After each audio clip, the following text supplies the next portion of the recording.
Praise the Lord. समझ में आया? दिल से किया। इससे पहले क्या था? फॉर्मेलिटी थी।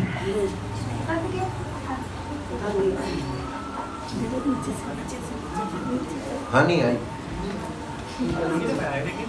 अरे मुझसे नहीं, संडे को। Thank you Jesus, thank you Jesus. परमेश्वर का बहुत धन्यवाद, वो धन्यवाद के योग्य है।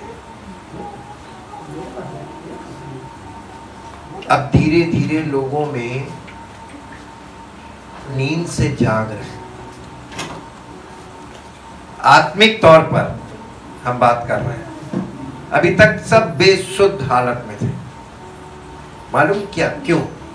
क्योंकि सब लोग रिलीजन पे फोकस कर रहे थे और रिलीजियस पे फोकस कर रहे थे कि हम तो रिलीजियस हैं, धार्मिक। लेकिन परमेश्वर सत्य है और रिलीजियस नहीं। हालेलुया। एक पॉइंट अभी क्लियर हुआ है। अब वो परमेश्वर जो सत्य है, वो सच्चाई से ही प्रसन्न होता है। आप कुछ भी कर रहे हैं, आप शारीरिक क्रिया कर रहे हैं, दुनिया में लोग धोखा खा जाएंगे, लेकिन एक है जो धोखा नहीं खाएगा। वो कौन है? परमेश्वर। परमेश्वर धोखा क्यों नहीं खाएगा?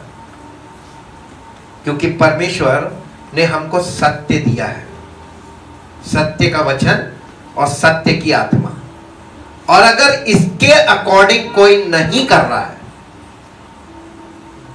तो परमेश्वर उस पर ध्यान नहीं देगा। अब आप कुछ भी कर लो, आपकी स्वतंत्रता है और आपकी इच्छा है, आप कुछ भी करना चाहे कर सकते हैं। परमेश्वर ने सबको स्वतंत्र किया। लेकिन अगर आप चाहते हैं कि परमेश्वर आपके जीवन में इंटरवीन करे, परमेश्वर आपको समस्याओं से छुड़ा ले, परमेश्वर आपके जीवन में कुछ करे, तो आपको सबसे पहले अपने आप को समर्पित करके उसकी आज्ञा माननी पड़ेगी। आज्ञा क्या है? नए नियम है। आज हम थोड़ा सा ध्यान करेंगे कि परमेश्वर आज के दिनों में कैसे काम करेगा और ये काम की शुरुआत कहां से हुई। सबसे पहले मेरे साथ निकाले हैं प्रेरितों के काम उसका 2 अध्याय। प्रेरितों के काम उसका 2 अध्याय। इसे पढ़ने से पहले बैकग्राउंड क्लियर होना चाहिए जो हम पढ़ने जा रहे हैं, इससे पहले कि इससे पहले क्या हुआ। सबसे पहले उसमें समय देखिएगा। यीशु मसीह मारा गया, गाड़ा गया और तीसरे दिन जी उठा। यही सुसमाचार है। अब ये सुसमाचार हमारे जीवन में काम कैसे करेगा और कब करेगा, इस पर हम फोकस करेंगे। ये हमारा फोकस पॉइंट होगा, ये स्टडी पॉइंट समझ लीजिए। जब यीशु मसीह जी उठा, जी उठने के कितने दिन तक वो रेजरेक्टेड बॉडी में अपने चेलों से मिला और लोगों के सामने प्रकट हुआ? कितने दिन तक? 40 दिन तक। बहुत दिन, टाइम का बहुत कैलकुलेशन रखिएगा। 40 दिन तक। 40वें दिन उसका स्वर्गारोहण हुआ। ठीक, यीशु मसीह अपने चेलों को एक आज्ञा दे चुका था। वो आज्ञा उसने फिर से रिपीट भी करी थी। लूका रचित सुसमाचार उसका 24 अध्याय, लूका रचित सुसमाचार उसका 24 अध्याय, 24 या 23 अध्याय है, लास्ट चैप्टर।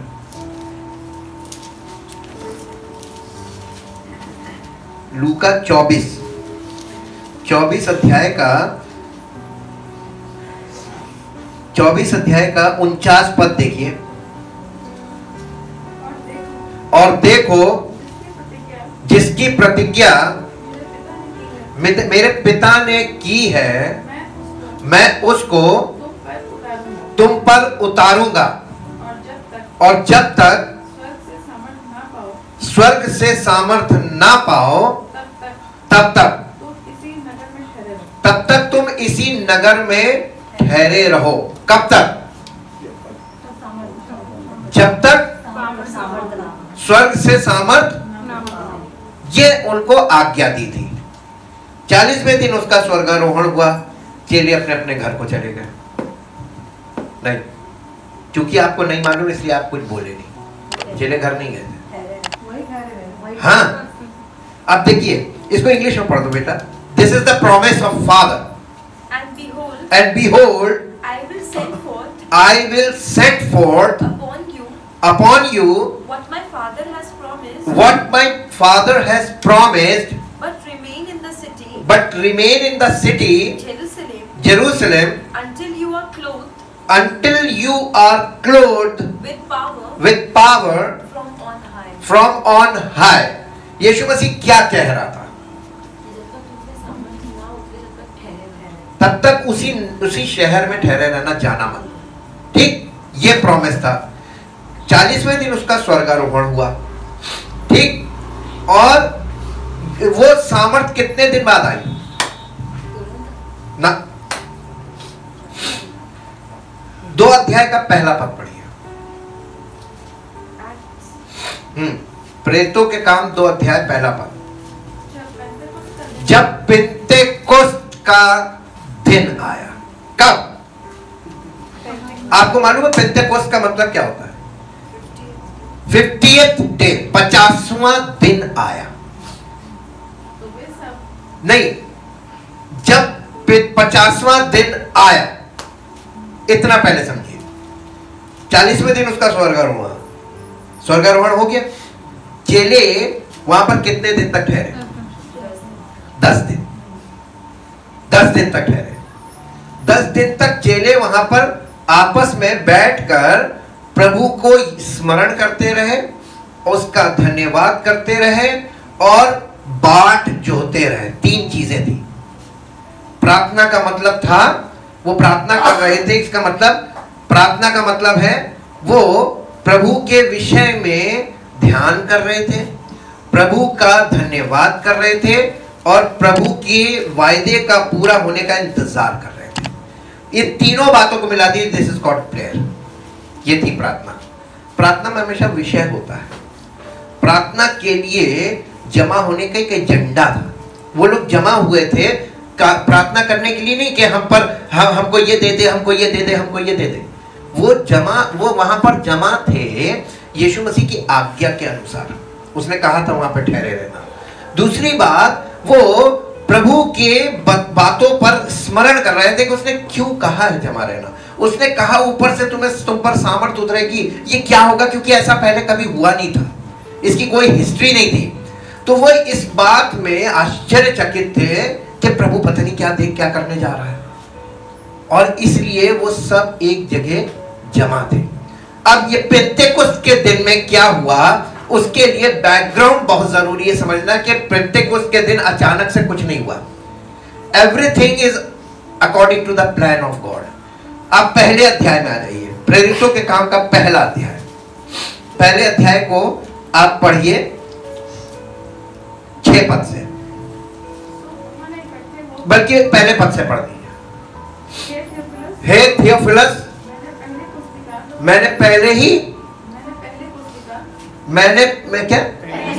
पहली पुस्तिका उन सब बातों के विषय में लिखी जो यीशु ने आरंभ में किया और करता और सिखाता रहा। ये पहली पुस्तिका लूका रचित सुसमाचार है जी। उस दिन तक जब वो उन प्रेरितों को जिन्हें उसने चुना था पवित्र आत्मा के द्वारा आज्ञा देकर ऊपर उठाया ना गया। ये जो आज्ञा यीशु मसीह ने दी थी कि जब तक तुम ऊपर से सामर्थ ना पाओ यहीं ठहरे रहना, ये यीशु मसीह ने दी थी कि पवित्र आत्मा ने? ना, पवित्र आत्मा के द्वारा यीशु मसीह ने दी थी। पवित्र, यहां लिखा हुआ पवित्र आत्मा के द्वारा आज्ञा पाकर जी। और उसने यानी यीशु मसीह ने दुख उठाने के बाद बहुत से पक्के प्रमाणों से अपने आप को उन्हें जीवित दिखाया। हिंदी हार्डवेयर में अगर आप पढ़ेंगे तो इसमें 3 पद में लिखा है, उसने दुख उठाने के बाद बहुत से पक्के प्रमाणों से यानी परफेक्ट एविडेंसेस, यानी प्रूफ ऐसे दिए थे, कर्रे प्रूफ, पक्के प्रमाणों से अपने आप को उन्हें जीवित दिखाया और 40 दिन तक वो उन्हें दिखाई देता रहा। कितने दिन तक? पेंतेकोस्त का मतलब होता है 50वां दिन जी। और परमेश्वर के राज्य की बातें करता रहा। यीशु मसीह का कोई विषय नहीं था अपने चेलों से बात करने का, केवल एक, किंगडम ऑफ गॉड जी। और उनसे मिलकर उन्हें आज्ञा दी कि ये यरूशलेम को ना छोड़ो। देखिए तीसरी बार हो गया, लूका में बोला, फिर पहले अध्याय में शुरू में बोला, उसके बाद फिर रिपीट कर रहा कि यरूशलेम को ना छोड़ना जी। परंतु पिता की उस प्रतिज्ञा के पूरा होने की इंतजार करते रहना। बाट जोड़ने का मतलब क्या है? आज के लोगों में क्या कमी है? बिल्कुल पेशेंस ना, धीरज तो है ही नहीं। कोई चीज मुंह से निकली तुरंत नहीं हुई तो आपका पेमेंट गया। कोई चीज मुंह से निकली तुरंत नहीं हुई, झगड़ा। कोई चीज मुंह आपके विचार में आई नहीं कि तुरंत हो जानी चाहिए, इसी पे झगड़े का, ये झगड़े का विषय है। क्या ऐसा संभव है? आपके विचार तो दिन भर में हजारों विचार आएंगे आपके अंदर और आप तुरंत तुरंत चाहेंगे कि ये चीज पूरी हो जाए। इट इज इम्पॉसिबल जी। ये लोग बाट जोते रहना, यीशु मसीह की ये चीज इनके लिए बहुत जरूरी थी। आज्ञा मानने के लिए सबसे मुख्य विषय है जो यानी विश्वास योग्यता से जुड़ी हुई बात है कि विश्वास योग्य व्यक्ति परिस्थितियों को देखकर, व्यक्तियों को देखकर, किसी भी प्रभाव को देखकर जल्दी से माइंड चेंज नहीं करता, अपना निर्णय नहीं बदलता, बल्कि वो मालूम क्या करता है? इंतजार करता है। नहीं, अभी बाजी पलटेगी। ठीक, उसने कहा था तुम बाट जोते रहना जी। आगे, जिसकी चर्चा तुम मुझसे सुन चुके हो, क्योंकि यूहन्ना ने तो तुम्हें पानी का बपतिस्मा दिया था, परंतु थोड़े दिनों में, कितने दिनों के बाद? नहीं, थोड़े दिनों का मतलब कितने दिनों के बाद? ये चेलों से बोल रहा, 10 days, आफ्टर 10 days, थोड़े दिनों के बाद यानी 10 दिनों बाद तुम पवित्र आत्मा से बपतिस्मा पाओगे। पवित्र आत्मा का बपतिस्मा नहीं लिखा है, पवित्र आत्मा से बपतिस्मा पाओगे। You are baptized with the holy spirit जी। सो उन्होंने इकट्ठे होकर उससे पूछा कि हे प्रभु, क्या तू, देखिए तुरंत आ गया ना, क्या तू, इनके दिमाग में क्या चल रहा था कि परमेश्वर का राज्य अभी आ जाए, क्या तू इसी समय इजराइल को राज्य फेर देगा? यीशु मसीह ने उनसे कहा, उन समयों या कालों को जानना जिनको पिता ने अपने ही अधिकार में रखा है, तुम्हारा काम नहीं है जी। परंतु जब पवित्र आत्मा तुम पर आएगा, या ये नहीं कह रहा जब तुम पवित्र आत्मा पाओगे, तो मर्जी किसकी होगी? पवित्र आत्मा हमारे जीवन में पवित्र आत्मा आएगा किसकी मर्जी से? मेरी मर्जी से नहीं आएगा। आजकल के लोगों में दूसरा पॉइंट ये है कि सब लोग अपनी मर्जी से पवित्र आत्मा, यीशु मसीह उनसे कहने लगा, परंतु जब पवित्र आत्मा तुम पर आएगा तब तुम क्या पाओगे? पावर, सामर्थ पाओगे, और उसके बाद तुम पृथ्वी के छोर तक मेरे विटनेस बन जाओगे, यानी आई विटनेस बन जाओगे, चश्मदीद गवाह बन जाओगे। हालेलुया। ये हालांकि चश्मदीद गवाह थे, लेकिन गवाही देने लायक इनके पास शक्ति नहीं थी, यानी पावर नहीं थी। पावर मतलब ऑथराइजेशन, ये प्रभु यीशु मसीह के जी उठने का यानी आई विटनेस तो थे, लेकिन इनके पास ये अथॉरिटी नहीं थी कि ये ऑफिशियली इस बात को डिक्लेयर करें कि we are the eye witness, हम उसके चश्मदीद गवाह हैं। ठीक जी, ये कहकर वो उनके देखते देखते ऊपर उठा लिया गया, और बादल ने उसे उनकी आंखों से छिपा लिया। और उसके जाते समय जब वे यानी चेले आकाश की ओर ताक रहे थे, तो देखो दो पुरुष श्वेत वस्त्र पहने हुए उनके पास आ खड़े हुए और कहने लगे, हे गलीली पुरुषों, तुम क्यों खड़े स्वर्ग की ओर देख रहे हो? यही यीशु जो तुम्हारे पास से स्वर्ग पर उठा लिया गया है, जिस रीति से तुमने उसे स्वर्ग को जाते देखा है। कैसे? जिस रीति से वो स्वर्ग पे गया, उसी रीति से वो स्वर्ग से वापस आएगा। जिस रीति से गया था जी, वो फिर आएगा।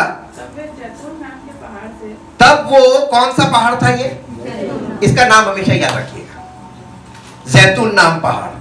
आप जब यीशु मसीह को देखेंगे मत्ती 24 में, जहां वो अंत के समय की भविष्यवाणी कर रहे हैं, वो भी जैतून पहाड़ है, माउंट ऑफ ऑलिव्स।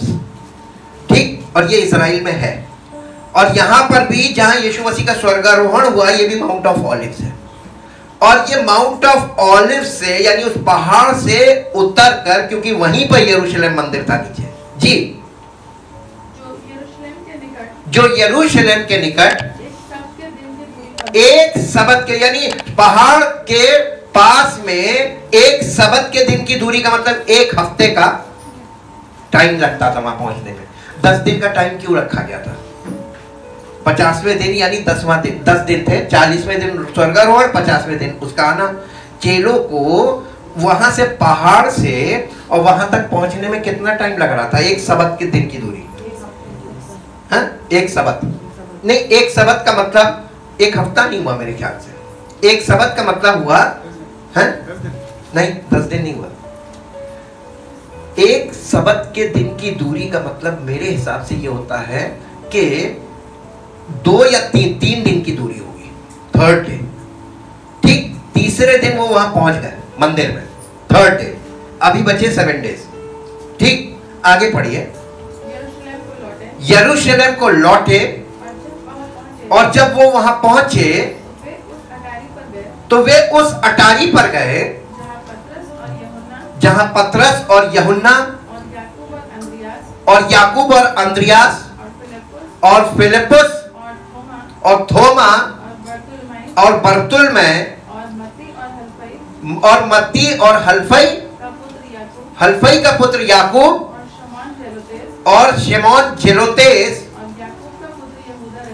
और याकूब का पुत्र यहूदा रहते थे। हाँ, ये वहां पे टिके हुए थे जी।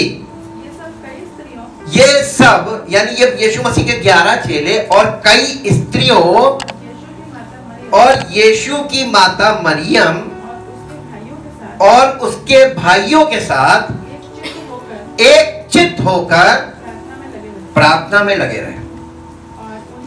और उन्हीं दिनों में पतरस भाइयों के बीच में कितने लोग थे उस रूम के अंदर? 120। यीशु मसीह के चेले केवल 12 थे, बाकी यीशु मसीह की माँ भी थी, उसके वो भाई भी थे, फिजिकल ब्रदर्स, हाफ ब्रदर्स वो भी थे, और ये सब टोटल मिला के 120 लोग थे जी। लगभग इकट्ठा थे। खड़े होकर पतरस प्रार्थना करने लगा, हे भाइयों, अवश्य था। देखिए प्रार्थना का विषय देखिए, हे भाइयों, अवश्य था कि पवित्र शास्त्र का वो लेख पूरा हो जो पवित्र आत्मा ने दाऊद के मुख से यहूदा के विषय में जो यीशु के पकड़वाने वालों का अगुआ था, पकड़ने वालों का अगुआ था, पहले से कही थी। किसने कही थी? दाऊद ने। दाऊद ने यहूदा के विषय में पहले से भविष्यवाणी की थी। और वो भविष्यवाणी क्या थी जी? क्योंकि वो तो हम में गिना गया, यानी पतरस कह रहा है वो तो हम में गिना गया, हम 11 में गिना गया था, वो 12वां चेला था जी। और इस सेवकाई में सहभागी हुआ, यानी मसीह के साथ उसके चेला बनके उसकी सेवकाई में शामिल हुआ। उसने अधर्म की कमाई से एक खेत मोल लिया। और वो खेत कौन सी कमाई से लिया था? नहीं, वो अधर्म की कमाई क्या थी? उसने 30 चांदी के सिक्कों में यीशु मसीह को पकड़वाने के लिए जो घूस ली थी, वो घूस अधर्म की कमाई थी। और वो अधर्म की कमाई, उसमें बता रहा है कि वो अधर्म की कमाई से उसने क्या खरीदा था। फिर वो मालूम है, जब आप उसमें गॉस्पेल्स में पढ़ेंगे तो लिखा है कि वो उस चीज को, उस पैसों को लेके गया, मंदिर में फेंक दिया। मंदिर वालों ने उसको पैसा उठा के दे दिया कि नहीं, ये हम नहीं लेंगे, ये अधर्म है, ये घूस का पैसा है। और इसलिए उसने उस पैसे को लेकर उससे एक खेत खरीदा। किसने? यहूदा इस्करियोती ने। और उस खेत को खरीदा।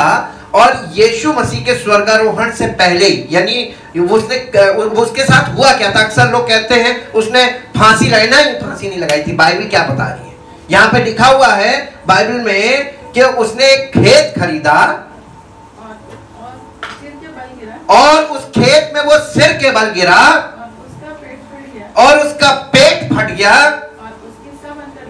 और उसकी सब अंतड़ियां निकल पड़ी। और इस बात को यरूशलेम के सब रहने वाले जान गए, यहां तक कि उस खेत का नाम उनकी भाषा में हकेलदमा अर्थात लहू का खेत पड़ गया। आज भी वो है ये वहां पे यरूशलेम में हकेलदमा, यानी लहू का खेत। उसको कोई नहीं खरीदता जी। आगे, क्योंकि भजन संहिता में लिखा है उसका घर उजड़ जाए और उसमें कोई ना बसे और उसका पद कोई दूसरा ले ले। इसलिए जितने दिन तक प्रभु यीशु हमारे साथ आता जाता रहा, अर्थात यूहन्ना के बपतिस्मे से लेकर हमारे पास से उठाए जाने तक, स्वर्गारोहण तक की बात जी। जो लोग बराबर हमारे साथ रहे, जो लोग बराबर हमारे साथ रहे, उचित है उनमें से एक व्यक्ति हमारे साथ उसके जी उठने का गवाह बन जाए। किसके? यानी यहूदा इस्करियोती की जगह उनमें से कोई जो यीशु मसीह के, यानी यूहन्ना के बपतिस्मे से लेके और यीशु मसीह के स्वर्गारोहण तक हमारे साथ रहे, उनमें से यीशु मसीह ने 12 को बुलाया था। और भी लोग उसके फॉलो करते थे, चेले बहुत थे। और उनमें से कोई एक, तो 2 व्यक्ति वहां पर और थे जो उस समय के थे जी। तब उन्होंने 2 को खड़ा किया, एक यूसुफ को जो बरसबा कहलाता है, जिसका उपनाम युस्तुस है, और दूसरा मतैया को। और ये कहकर प्रार्थना की, हे प्रभु, तू जो सबके मन जानता है, ये प्रकट कर कि इन दोनों में से तूने किसको चुना है कि वो उस सेवकाई और प्रेरिताई का पद ले जिसे यहूदा छोड़कर अपने स्थान को गया। तब उन्होंने उन्होंने लॉटरी वाला करते थे ना, दोनों के नाम लिखे और चिट्ठी डाल दी जी, और चिट्ठी मतैया के नाम खुली। सो वो उन 11 प्रेरितों में उनके साथ गिना गया, फिर 12 हो गए जी। ये खत्म हो गया ना। अब इसके बाद पेंतेकोस्त का दिन आ गया। पेंतेकोस्त के दिन तक संख्या भी पूरी हो रही थी, 11 से 12। बहुत ध्यान दीजिएगा, परमेश्वर का काम रुकता नहीं है, कंटिन्यू चलता है जी। अब पेंतेकोस्त का दिन आया तो क्या हुआ? तो वे सब एक जगह इकट्ठे थे जैसा आज्ञा दी गई थी जी। और एकाएक आकाश से बड़ी आंधी की सी, सनसनाहट का शब्द हुआ, लेकिन आंधी नहीं चली। वास्तविक में कुछ नहीं हो रहा है।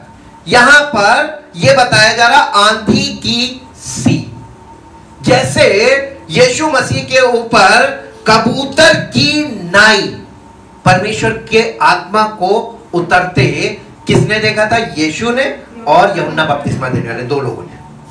और वहां लोगों को कुछ नहीं समझ में आया।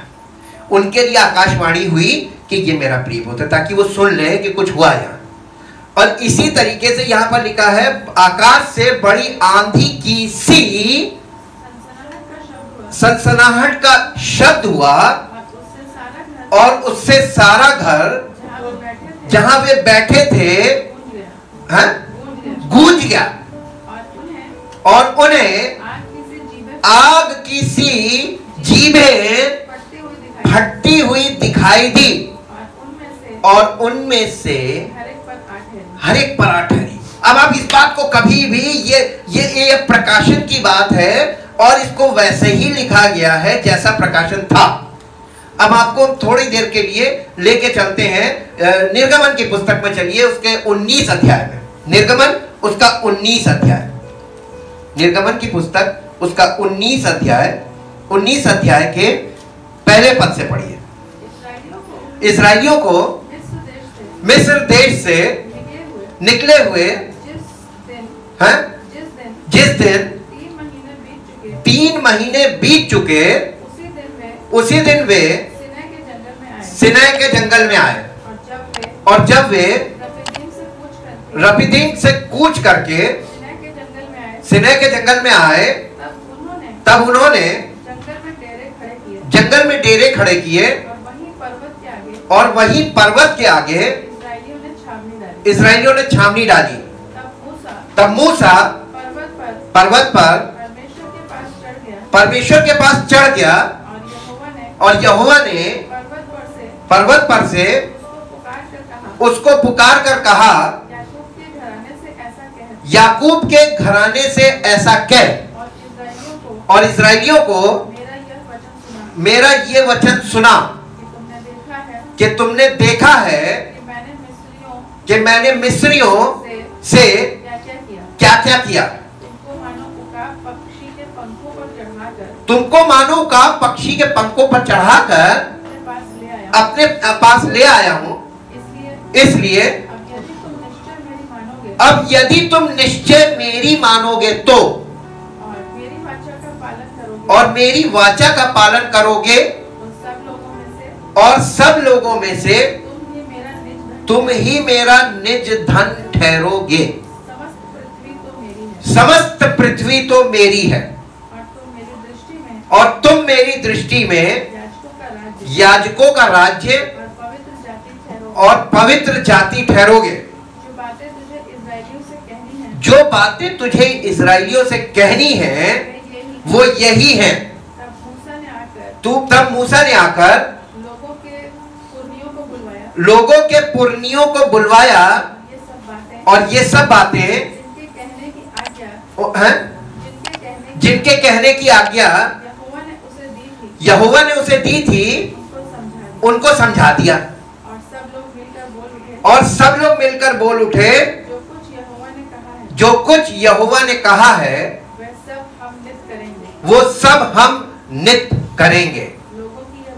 लोगों की ये बातें मूसा ने यहोवा को बता दी। तब यहोवा ने मूसा से कहा, सुन, मैं बादल के अंधियारे में होकर तेरे पास आता हूँ, इसलिए कि जब मैं तुझसे बातें करूं, इसलिए कि जब मैं तुझसे बातें करूं तब वे लोग सुने तब वे लोग सुने और सदा तेरी और सदा तेरी प्रतीति करें। प्रतीति करें। और मूसा ने यहोवा से और मूसा ने यहोवा से लोगों की बातों का वर्णन लोगों की बातों का वर्णन किया। किया।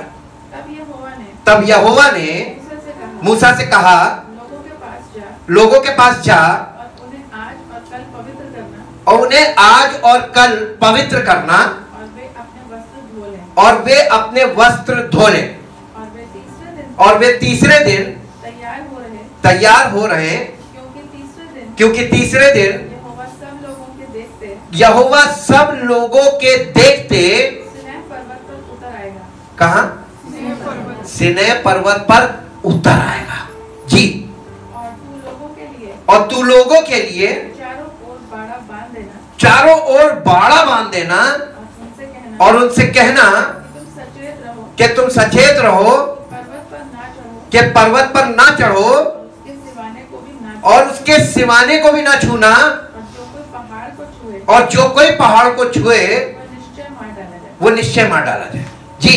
उसको कोई हाथ से तो ना छुए, उसको कोई हाथ से तो ना छुए, परंतु वह निश्चय पत्थरवाह किया जाए, वो निश्चय पत्थरवाह किया जाए, वह तीर से छेदा जाए, चाहे पशु हो चाहे मनुष्य हो, चाहे मनुष्य हो, वह जीवित वो जीवित ना बचे। ना बचे। जब महाशब्द जब महाशब्द वाले वाले नरसिंगे का शब्द नरसिंगे का शब्द देर तक सुनाई दे, तब लोग पर्वत के पास आए। तब तब मूसा ने पर्वत पर से उतरकर लोगों के पास आकर उनको पवित्र कराया और उन्होंने अपने वस्त्र धो लिए। और उन्होंने अपने वस्त्र धो लिए। और उसने लोगों से कहा, तीसरे दिन तक तैयार हो रहना, स्त्री के पास ना जाना। जब तीसरा दिन आया, जब भोर होते बादल गरजने लगे। यहाँ पर भी देखिए आया, भोर होते बादल गरजने लगे और बिजली चमकने लगी और पर्वत पर काली घटा छा गई। फिर नरसिंगे का शब्द बड़ा भारी हुआ और छावनी में जितने लोग थे सब कांप गए। जी। तब मूसा लोगों को परमेश्वर से भेंट करने के लिए छावनी से निकाल ले गया और वे पर्वत के नीचे खड़े हुए। और यहोवा जो आग में होकर सिनै पर्वत पर उतरा था, इस कारण समस्त पर्वत धुएं से भर गया और उसका धुआं भट्टे का सा उठ रहा था और समस्त पर्वत बहुत कांप रहा था। फिर जब नरसिंगे का शब्द बढ़ता और बहुत भारी होता गया, तब मूसा बोला और परमेश्वर ने वाणी सुनाकर उसको उत्तर दिया। और यहोवा सिनै पर्वत की चोटी पर उतरा और मूसा को पर्वत की चोटी पर बुलाया और मूसा ऊपर चढ़ गया। मालूम है ये क्या काहे के लिए बुलाया था? 10 आज्ञाएं। ये 10 आज्ञाएं दी थी। ठीक। यहां पर जो सीन है, पेंतेकोस्त के दिन उस सीन का जिक्र हुआ कि आंधी की सी सनसनाहट का शब्द हुआ, ताकि जब लोग पढ़ें तो वो रेफरेंस टू कॉन्टेक्स्ट पीछे जाएं कि जब व्यवस्था आई थी तब भी यही हुआ था। परमेश्वर अपनी उपस्थिति में प्रकट हुआ था। परमेश्वर की उपस्थिति आग के द्वारा है। अब वापस आ जाइए पेंतेकोस्त के दिन, उसका दूसरा पद फिर से पढ़िए। जब पेंतेकोस्त का दिन आया, वे सब एक जगह जमा थे और एकाएक आंधी की सी सनसनाहट का शब्द हुआ और जिस स्थान पर वे जमा थे वो हिल गया। जी। और उन्होंने आग की सी जीभें फटती हुई दिखाई दी और उनमें से हर एक पर 8 है। कितने लोग थे? हैं? वहां पे जो संख्या लिखी है 120 लोग थे।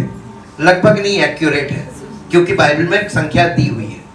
वहां पर 120 लोग थे। और कितनी जबानें आई? 120। ये जो यहाँ पे जबानों का जिक्र है, आग की सी फटती हुई जबानें, this is the tongue of fire. ये टंग ऑफ फायर है, और fire represents presence of God.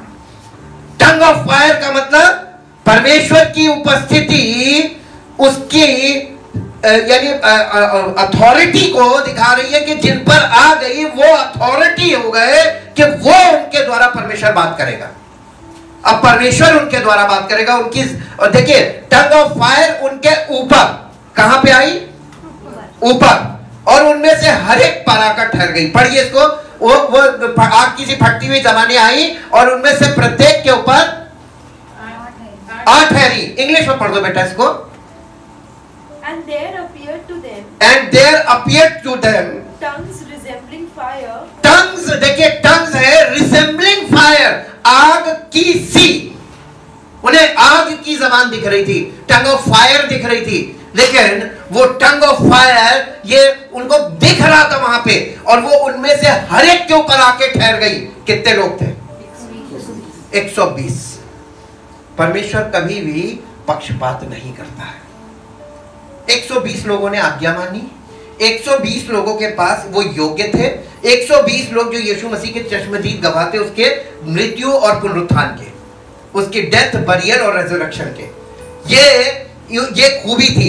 और ये 120 लोग जो वहां पर रुके हुए थे आज्ञा मानकर, उनमें से प्रत्येक के ऊपर आकर टंग ऑफ फायर ठहर गए। जी। और वे सब पवित्र आत्मा से भर गए। इंग्लिश में पढ़ना बेटा।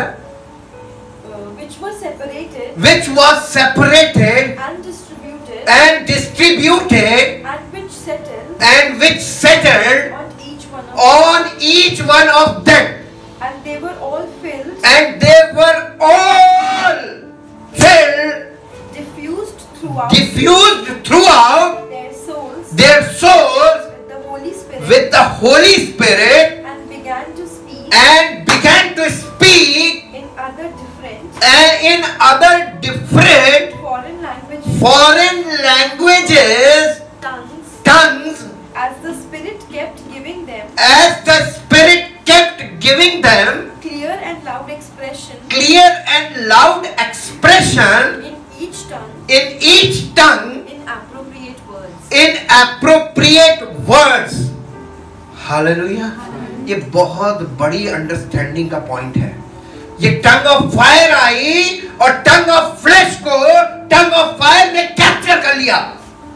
हमारे अंदर ये टंग ऑफ फ्लैश है, ये टंग ऑफ फ्लैश है, हमारे शरीर की जबान है, ये शारीरिक अंग है। और इसके ऊपर जब टंग ऑफ फायर आ गई तो ये टंग ऑफ फायर ने टंग ऑफ फ्लैश को अपने कंट्रोल में ले लिया। ये अथॉरिटी थी। और वे सब क्या करने लगे? वो फॉरेन लैंग्वेज बोल रहे थे। फॉरेन लैंग्वेज का मतलब समझते हैं? अभी भी नहीं क्लियर हुआ। ये कहां तक पढ़ा बेटा तुमने? फिफ्थ, 5वां हिंदी पढ़ दीजिए। और आकाश के नीचे कि हर एक जाति में से भक्त यहूदी यरूशलेम में रहते थे। जब वो शब्द हुआ तो भीड़ लग गई और लोग घबरा गए, क्योंकि हर एक को यही सुन। देखिए, घबराहट का विषय क्या था? घबराहट का विषय था कि हर एक को अपनी मातृभाषा में कुछ सुनने को मिल रहा था। हालेलुया। अपनी मातृभाषा में हर एक को, पढ़िए, हाँ, ये मेरी भाषा में बोल रहा है। और वे सब चकित और अचंभित होकर कहने लगे, देखो ये जो बोल रहे हैं क्या सब गलीली नहीं हैं? गलीली लोग जो हैं वो गलील के अलावा दूसरे फॉरेन लैंग्वेजेस नहीं, ये सीख ही नहीं सकते। फॉरेन लैंग्वेज इन्होंने सीखी नहीं थी, और उस समय वो फॉरेन लैंग्वेज बोल रहे थे, यानी दूसरे देशों के जो लोग वहां पर थे उनकी मातृभाषा बोल रहे थे। तो ये वो बोल रहे थे कि प्रभु का आत्मा बुलवा रहा था। यही तो आश्चर्यकर्म था। ऐसा क्यों हुआ? इस बात में क्या भेद छिपा है?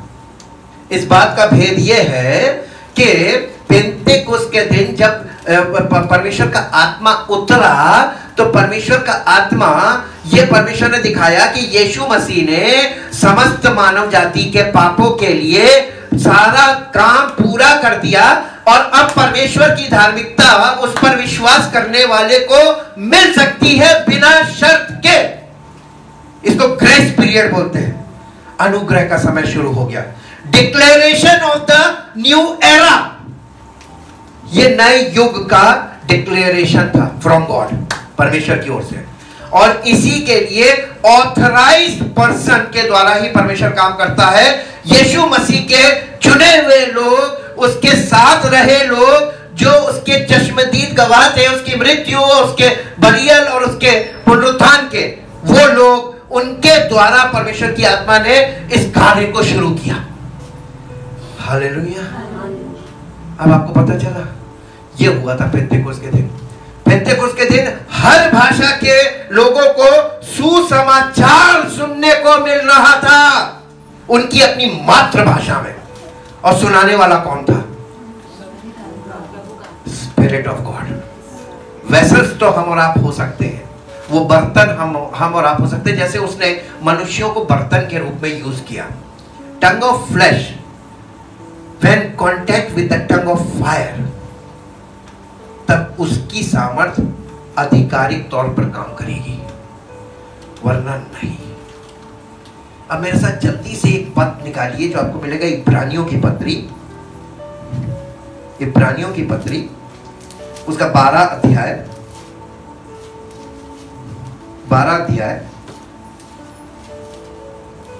22 पद से।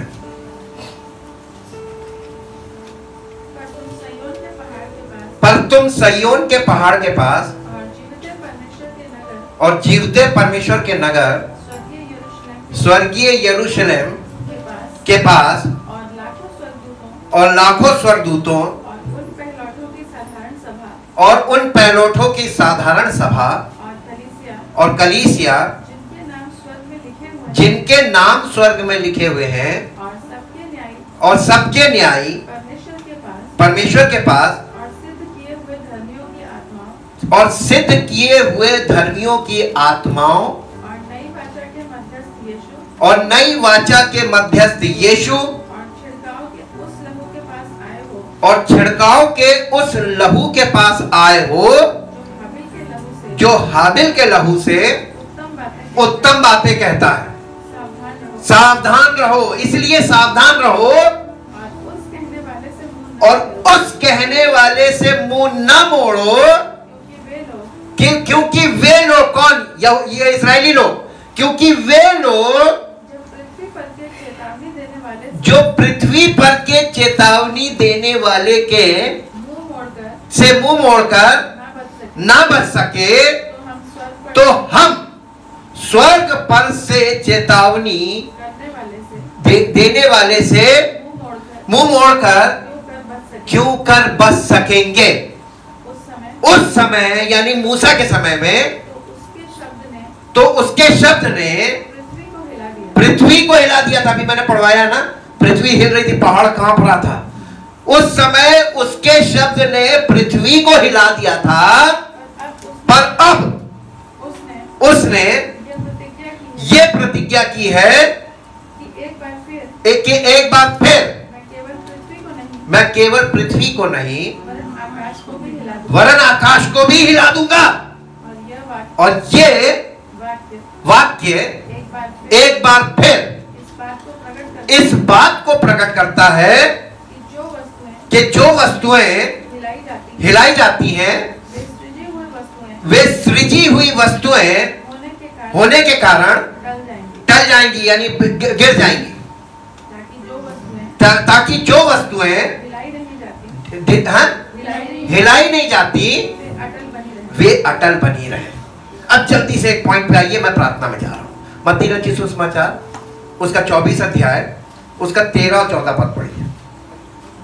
मत्ती रचित सुसमाचार, परंतु जो अंत तक धीरज धरे रहेगा उसी का उद्धार होगा, और राज्य का ये सुसमाचार सारे जगत में प्रचार किया जाएगा कि सब जातियों पर गवाही हो, तब अंत आ जाएगा।